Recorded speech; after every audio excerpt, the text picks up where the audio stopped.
کے جو قبرستان ہو کے جائیں گے۔ اگر آپ ایسے نہیں کرتے ہیں تو حکومت آپ کی جائیداد کو قبضہ کر لے گی۔ اس لیے جوائنٹ کمیٹی نے رائے طلب کی ہے، آپ کی رائے سے بل کو رد کر دیا جائے گا۔ ابھی 8 دن کا وقت بچا ہے۔ ملت اسلامیہ کے لیے سب سے بڑا چیلنج اس وقت وقف بورڈ کی شکل میں ہے۔ وقف بورڈ کی جتنی زمین ہے وہ ساری کی ساری ہڑپ لی جائیں گی۔ اس کو بچانے کے لیے جوائنٹ کمیٹی نے رائے طلب کی ہے۔ ایسے موقع پر آپ کو ای میل کے ذریعے سے ووٹ کرنا ہے۔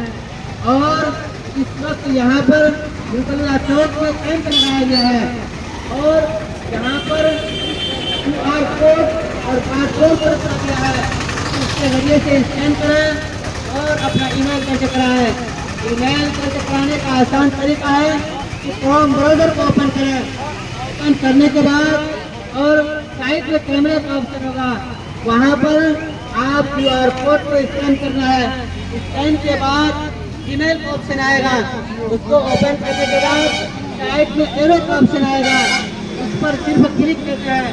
آپ کلک کرتے ہیں تو گویا کہ آپ کا ای میل یعنی آپ کا ووٹ جوائنٹ کمیٹی کو پہنچ گیا۔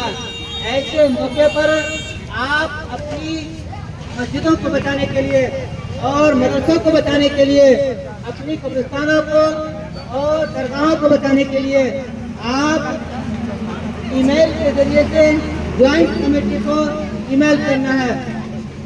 یاد رہے کہ موجودہ حکومت نے بل پارلیمنٹ میں پیش کیا تھا، اس بل کو فی الحال روک دیا گیا ہے اور اس بل کو جوائنٹ کمیٹی میں پیش کر دیا گیا ہے۔ جوائنٹ کمیٹی نے آپ لوگوں سے رائے طلب کی ہے، اگر آپ اپنے ای میل کے ذریعے سے رائے دیتے ہیں تو آپ کے خلاف جو بل لایا گیا ہے اس بل کو رد کر دیا جائے گا۔ یہ وقت نکال کر کے آپ صرف 1 منٹ کا وقت نکالیں، آپ اس کو فوٹو